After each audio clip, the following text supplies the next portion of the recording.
It's all a boot. Observer. Mapsy's correct. Nobody's shouting at me for anything else. Good. I like that. Shout at you because Jim Bob isn't ready yet, so we can't start. That's right. That's your fault, right? Oh, I just found a duplicate map seed, so which we've already played. So hopefully. Look at the mistakes you've made.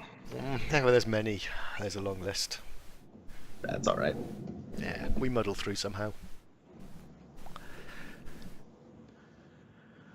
Oh boy. Well, are all the rest of our lobbies set as far as you know at this point? So we're gonna be good to get going once Jim Bob's ready to. I believe so. Okay. I Excellent. think Terra and Phil have got their, got their lobby up. So everybody else, when I popped in, it seemed okay. There were games in the lobbies, so Good stuff. assuming everything's all right. So I'll just tell everybody they can start. We'll get a move in. All right, sounds good. We're managing to stay reasonably on schedule, which is just—it's a weird feeling. Yeah, we're not doing too badly actually. Yeah, we're only almost exactly on time for this match. I was always against putting times down. I don't believe in times, but there we go. You don't believe in times? No, All right then. you do. What do you think about That's a bold stance to take. it? That's why I'm always late. Fair enough. Okay, IO. I don't remember this one. Yeah, IO map this time around. IO map's always a little bit difficult to interpret, so hello everyone, welcome to game number 3 of week number 2 of our Community FFA tournament. We're going to have Trap Ping Vin, Zekris, Jim Bob the Mighty, and once again, Andreas G competing this time around. Morgan still here with us, Hello. forcing everybody to play on IO. Yeah, well, we got decent IO map. I'm not as mean as some people no. I could mention. Double ice. Ugh, I just wonder how long it took to find that map. that was ridiculous. All right, so what are we looking at this time around? I'm seeing plenty of ice. I am not seeing a huge amount of basalt in particular. It's not like it's spread all around this time around, so you might have to actually position if you want to abuse that. But I did notice this massive patch of aluminum iron combos, but no mediums or highs in there. It's all low. Yeah, for the combo tiles themselves. There's a couple of those patches. There's also a lovely double geotherm, founded. which I'm hoping somebody's going to grab quickly. Revolving colony founded. Yeah, I do see that in the middle there, kind of just to the east of the colony. Revolving colony Nobody founded. wants it. Nobody wants it at all. Wow, everybody wants robot though, don't they? Well, robot just feels so safe on IO compared to everything else, doesn't it? Because those life support prices can be a little bit difficult to handle, although this game, I don't feel like it should be as much of an issue, simply because there is some carbon available to get into fuel. That's not going to be an issue, and there is plenty of ice all over this map, so I am a little surprised to see 100% robots this time around.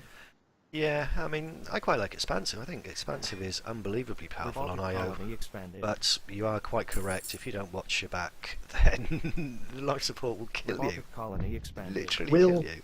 just actually kill you, yes. And as it turns out, dying is usually the first step to losing. Oh, undoubtedly. Offworld Trading Company. Oh boy, Trap Ping Vin a little bit delayed to the upgrade, but that's no surprise because I believe everybody else went for actual iron and or aluminum patches. Meanwhile, Trat elected to go for basalt platforms, which are always just going to be a slower start to your game, but certainly powerful tiles. In particular, if you want to use those nuclear plants later on.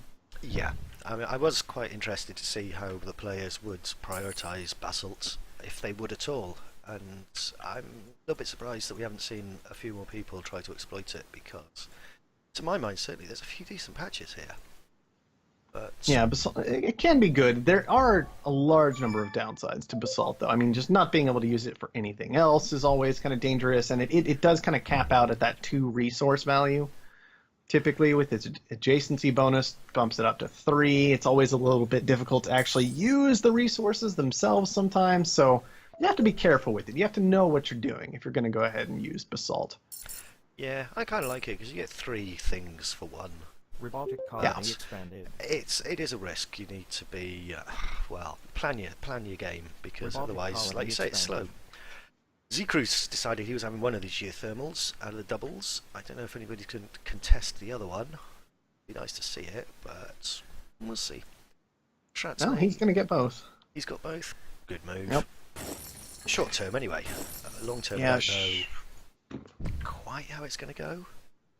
Yeah, I'm always less interested in double geos on IO in particular, just because usually it's pretty easy to use the basalt to get into the nuclear plants like Trap Pingvin is doing, and of course, nuclear plants produce an absurd amount of power. I mean, absolutely ridiculous most of the time once their adjacency is online.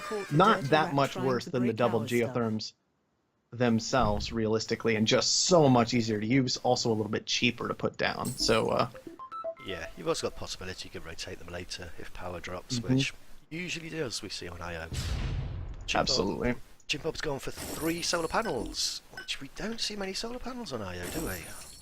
No, solar panels are certainly a bit rare, but they both Jim Bob and Andreas have taken silicon at this point, so they both are going to be using those solar panels this game. It just kind of combos well, I suppose, with going ahead and getting into the early silicon that you're expecting to use because there are warehouses at the colony, and you know glass is certain to be relevant this game, even though the game is full of robots. Oh yeah, glass. Yeah, nice little market to move into if somebody had the opportunity. It's Trats. He's hidden his nuclear plants and holograms. It's that DT move that Trat's using this time around. All right, well, EMP is going to sort that all out. Trap Pingvin says, no, I just don't want anybody to have access to those geotherms. And Robotic this is colony one way to expanded. catch back up after a slow basalt start, is make a power play happen. I can definitely see that easily pulling you back into the game, and Trat seems to have done just that. Yeah, he's making good money from his nuclear plants. He's moved into another. Moving into 2 more, which seems excessive. That's the word I'm going to use. I'm going to use excessive to describe that. Yeah, I suppose steel reasonably cheap, so he'll pop in, make some money, pop back out again. Maybe it's That not, has to be the game plan, though. I Yes. mean, there's really just no other reason to do this. It's not something I like to do, to be honest, unless power's rising, and you know it's going to continue rising at least for a little bit. You see, power's just dead now. I mean, by the time he thinks about rotating them, he's going to have to do it. Yeah, one thing this does potentially do is help conceal his other nuclear plants, but that just doesn't seem particularly relevant since it feels like nobody's really gotten aggressive against him yet anyway, and if you want to shore up that power a little bit, you also have the option of just going ahead and moving into some water production instead, which is going to become steadily more valuable. You've already got the fuel online, you've got the oxygen online. It feels like it just more naturally flows into the rest of your game plan than forcing a rotation down the road. Yeah, I'm not 100% sure how high life support's going to spike. I mean, nobody's using any life support. The colony's using a little bit, but maybe we'll see steady true. pressure. But I don't think we're going to see some of the obscene prices that you may get with some other HQs that actually use life support. Extra claim coming down. Not a huge amount of interest from the players. Could be good to pick up a cheap claim. Yeah, especially because power has kind of tanked, and so Zekris and Trat are going to be able to get in on this. They don't have any debt at this point. I'm not surprised to see this pushed up to this 24, 28 range. Nah, it's a fair price to play for a claim, especially as there's no claims on the market. Maybe Trat 30. really wants it. 36. That's Yeah. getting... I mean, you can do this when you have no debt, but it's pricey claim to pick up. Yeah, it's a little bit more than I'd be willing to pay. It's probably not more than I would be willing to pay, but I don't know if I'm happy that I have to admit that fact. Yeah. You know, it's just- I have debt problems all the time, so any auction, any money I can save is always good. See, I have debt problems all the time, and it's because every auction I can take is good. You taught PB all he knows. And I wish we learned together all those months and years ago at this point. Been a while. It has indeed. Getting back to this one, looks like Trat has gone ahead and transitioned into that huge amount of steel to kind of work with the fact that he wasn't making steel for a long time, so he got a large iron stockpile built up, and of course, he was tearing through upgrades and building nuclear plants without steel online. That spiked the price pretty effectively, but now everybody's still in it, and that's falling pretty rapidly. Multiple people together trying to bring down Jim Bob. He does not have the cash to defend. Anybody just about could knock him out at this stage of the game. Are they going to? Whoa, Trat sold out instead of making the purchase. Didn't actually want Jim Bob knocked out, it seems, as he did not have the lion's share of the claims. Yeah, he's thrown Jim Bob a lifeline, hasn't he? Absolutely.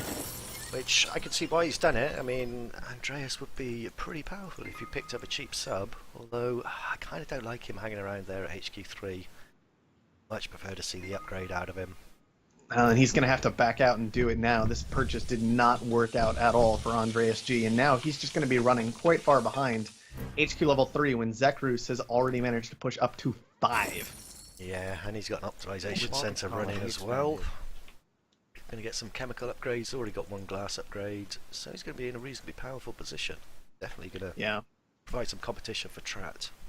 I mean, like, the one thing I want to see out of Zekrus at this point is just stop selling power to the market, because Jim Bob's running a pretty severe power deficit, Trat's running a severe power deficit, Andreas only has a small surplus. Just stop selling that, let that price go nuts, force some transitions out of people, and then flood it again with your geotherms, because why not? Well, that's the play you've got to make with the geotherms. You've really got to stay on top of the power market, because he's just swamped it at the moment. And I think you're right. If he stops selling down, then power would pretty spike pretty quickly. Yeah, because at this point, I think he's basically supplying the market with what Trat's picking up. So, and power is steadily rising, but he could drive that up so much faster and just make the market so much more volatile if he would just stop selling for a little while. I think it would be the right move. Oh, definitely. I mean, Andreas has got a geotherm, but it's barely covering his power needs. Yeah, you made the investment in the geotherms. Is it? I do want to say it's a nice move from Zekrus to be able to make the investment into the geotherms, and then he, despite the black market that got focused on him, he has been managing to keep up in upgrades this game, and that is a huge steel investment at the start of the game, like 240 steel. To get those 2 geotherms down is not an easy thing to cobble together and keep up, let alone be ahead in upgrades for the game. So that's very, very nice stuff from Zekrus, and I just want to see him follow it all the way through to completion by exploiting that market to the fullest. And he's building a space elevator on his chemical refinery. That's going to be pretty good. Food is about the best launch. 33 profits. Oh, chem's there. 36k profits. I don't see many chem refineries from Zekrus. Yeah, he had 2, but got rid of one of them, so... Yeah, he's gonna have to get some more down if he wants to be shipping cost-effective chemicals. I mean, thankfully he does have an extra claim, so he should be able to do that a little bit, but my big concern is he probably wants to use that final claim to go ahead and link up his water and his oxygen to his class, and that's exactly what he's going to do. I don't really like the placement on it too much, but that's alright. Not a huge deal, and so he might even want to transition that chemical refinery into something like an optimization center, just let those 2 buildings sit on their own, and just shuffle around his production a little bit elsewhere to make sure he has consistent access to either the chemicals or the food that he's going to be launching, hopefully leaning in the chemical direction. Yeah, chemicals I think is going to be the market for him at the moment. Food's pretty difficult to actually produce, so chemicals would be the ideal market for him. But I do agree that claim he's put down is dreadful. I mean, he could have had a little triangle with his glass. Quite surprised. Yeah. It's just these little details later in the game when you have so much more going on. These are the kind of... I want to argue that it's just a mistake coming out of Zekrus at this point. It's the kind of thing that happens once you've got so much going on in the late game, so much to keep track of with so many people. We could have seen the patent lab simply replace the chemical refinery. Yeah, it's a little bit vulnerable to an EMP, but that's what goon squads are for at that point. And over here, it's still not exactly pleasant to get hit by an EMP on the patent lab. But you could have rearranged things to have the triangle and have all the connections done and not had the individual chem refinery just sitting out there all sad and alone that you can't... It needs a friend. Yeah, it's pretty much a waste of a claim, fortunately. Sitting there not doing anything. Yeah, I mean, maybe you could try and bid a claim, auction a claim, maybe get some adjacency to it, but Andreas has moved into a space elevator, as has Jim Bob. Oh no, one of them's a mutiny. Jim Bob has mutinied. Not a great mutiny in a lot of ways. The launches just aren't fantastic. I mean, 35,000, that's fine. It's good, and that's all well and good. But my concern is Zekrus. I'm looking at the amount of cash everybody has. I'm looking at these optimization centers out of Trat in particular that I think people know about at least one of them, and another one is under a hologram. I mean, look at this optimization center that Trat has stolen from Zekrus. It's a fantastic location, but that's more the building that I'm interested in taking away, trying to make use of, rather than the optimization center, or the space elevator. This ridiculous optimization center. Yeah, I mean, if Trats do some electronics, get a couple of electronics upgrades off that mutiny, that would be wonderful. Because Trat would really benefit from a nice optimized set of electronics.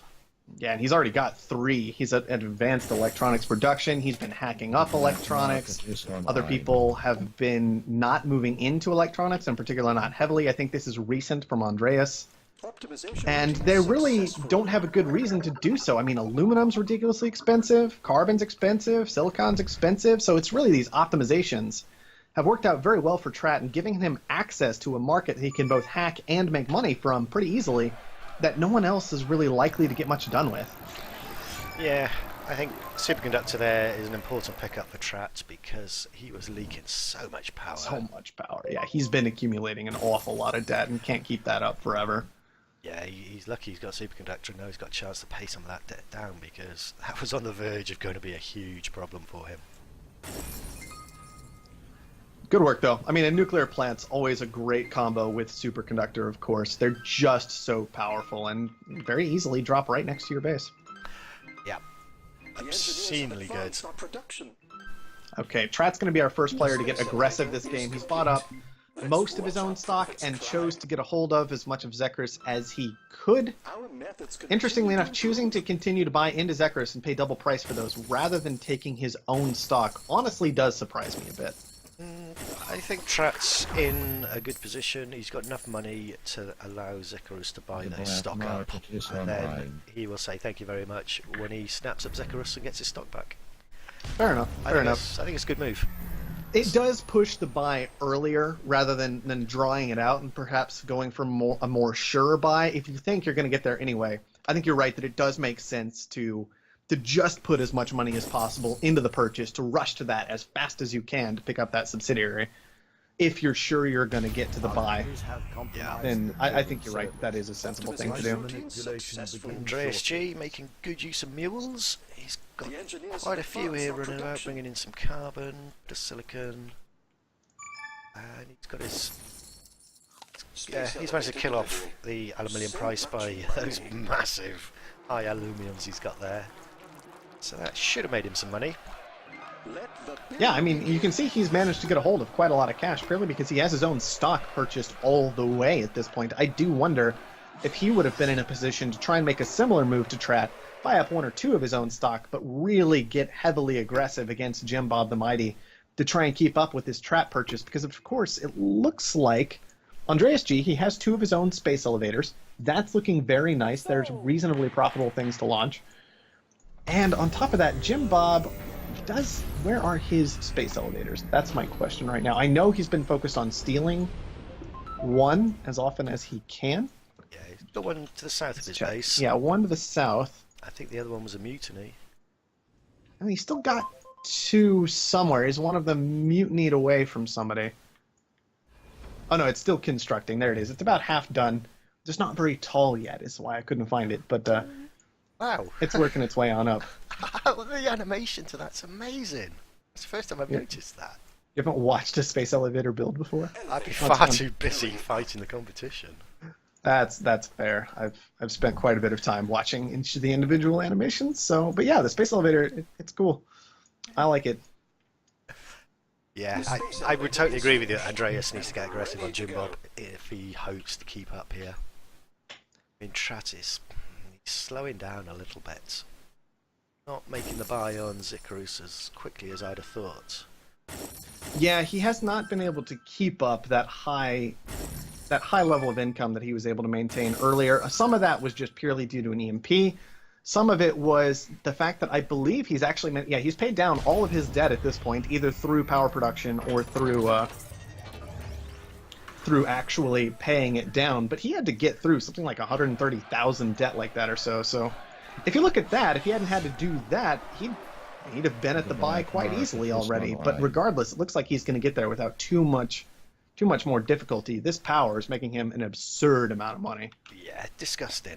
Absolutely disgusting. I don't think he's paid any debt. I think it's all been from his superconducted nuclear plants. Our hackers have She's got compromised the 4 trading off. service. Wow. Yep. Price manipulation That's just a begins huge shortly. amount of power production, making him so much money. He is just about to that purchase. Needs about 5,000 more to get it done. Zekrus is managing to keep that price moving up by buying into Trat, and it's slowing things down. It's giving Andreas G a chance to maybe try and get the same thing done with Jim Bob, but so far it's just not quite enough to finish the job. All right, Trat, if you cancel out, you've got it. I wonder, is he going to cancel, or is he okay just kind of sitting and waiting for the time being? At this point, I would cancel and get it done after I got EMP'd, but... Yeah, they'll give you something to do while waiting for the EMP to finish up. I don't think he needs to, but it would be good probably to get it done. Though he's not really been threatened by Zekrus. Looks like he's just waiting on the shortage to finish, perhaps. He's got 900 food. There he goes. Sells out of the shortage. Alright, and Andreas has been buying into Jim Bob. He's got a... he's halfway there. 60-70% there, but Trat's going to be a beast to overcome. Trat's going to have a Our hackers have three and a half compromised the trading $1,000 service. head start. Manipulation begins So, shortly. looks good for Trat. I'd say it's going to be... Trat will be losing it, I think, if he does. Space elevator delivery. Which I can't see, to be honest. So much Yeah, more. see, the thing to me is, Jim Bob and Andreas G both have space elevators, and that's fine, but you can see these space elevators, there hasn't been enough production to keep the space elevators consistently profitable, despite the fact that there's $700 chemicals, $630 food.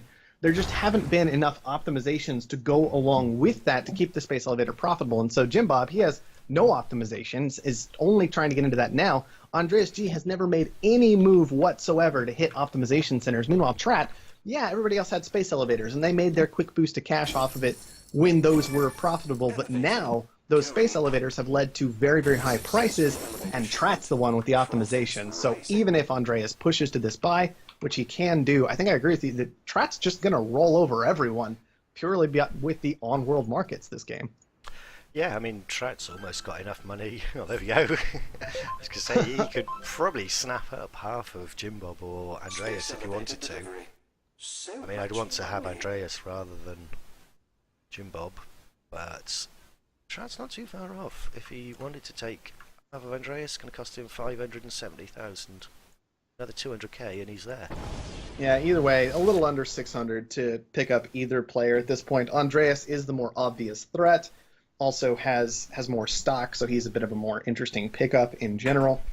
So that's likely going to be Trat's target, but I was kind of curious. I'm a little bit surprised to see Andreas not even getting into this buy before Trat becomes an issue. That just shows you the power of those optimization centers at this phase of the game. And there's the buy. Got it done. Immediately, Trat's buying in. Immediately, he's looking halfway there. Yeah, 300,000 more, and Trat cleans up this game, basically. So that's not going to take long at all when you're pulling 2 a second from your subsidiary. Andreas obviously has a subsidiary now. That's great. It's got space elevators. That's great. He's But still... it's not pulling in anything for the time being, and Trat will go ahead and clean this one up quickly with the stock sell. Yep. I like that. That'll get the job done. Nice victory there from Trat. Like you were saying, the power of the optimization center. Well, and it's always interesting because when everybody else is hitting those space elevators, that is just going to make the optimization center that much better. And so really, really nice for Trat that everybody else was making those moves. The holograms seemed to work out very well for him because nobody seemed to have an idea of what Trat was doing that game and how scary he was. Yeah, there was good use of those holograms. And he made... it'd be interesting to see how much money he made from power. I would imagine it's going to be a huge amount of money. Yeah, it's a lot. I mean, 418 income off power, 156 out. Wow. That's still a very, very positive number for Trat, as it turns out. And you compare that to Zekrus, yeah, he made money off power, but maybe nowhere near enough. Maybe just not aggressively pursuing that double geotherm play. Because we saw Zekrus get into the late game in a strong position, but it feels like it was just having to deal with all of the things that were going on in the late game just ended up being a bit too much for Zekrus. Meanwhile, Trat has a lot of experience doing that. He knows what's going on in the late game, and he was able to very effectively navigate that to pick up the win. Yeah, I think when we were looking at Zekrus, weren't we, with the power just before Trat got Superconductor, I think that was the window of opportunity. He could have maybe tried to shut Trat's power down or tried to slow him down a little. Perhaps they could have got some stock and made it a little bit of a different story, but I think I agree with you. When Trat got all those optimizations, as soon as he brought a couple of people or one person out, extra claims, and easy from there, I think. Yeah, quite easy. Quite easy for him to get that done. Oh boy, so let's see if we can check on the status of the rest of our games at this point. I guess we should point out quickly that I'm still a little bit disappointed in just black market use in general. That game, it was not particularly high. Trat with 18, but nobody else over a dozen. Black market wasn't necessarily fantastic this game, but it still deserved a little bit more attention than it got, I think. Yeah, there weren't many black market usage that we saw. It would have been, as you say, much better to see a little bit more. They were cheap. Yeah, some of them were quite cheap. Pretty cheap. Well, 70k for an EMP is not cheap, but... Mules in particular, I like that we saw Andreas G going after the mules. That worked out well. I think everybody else could have gotten a little bit more involved in them, though. Mules are one of those things, though, aren't they? You just... until you see somebody else using them. I don't care. Use them. They're good. They're good. They give you 2 mules now. You get 2 of them. That's 400 resources. Yeah, I mean, I would say mules are almost as good as core samples. And core samples are so widely undervalued. It's ridiculous. Hopefully we'll have seen a couple of the other matches some good use of core samples. Yeah, I have not had much opportunity to see core samples at all during this particular tournament. I do keep my eyes peeled for them. I really think that they should be far more common than they are. Nukes especially seem to be far more common since IO's come out. Whether there's been an adjustment there, I don't know, but... Well, nukes are fun, because you get to ruin somebody else's day, and that's nukes, just... Yeah. Oh yeah, nukes are unbelievably fun.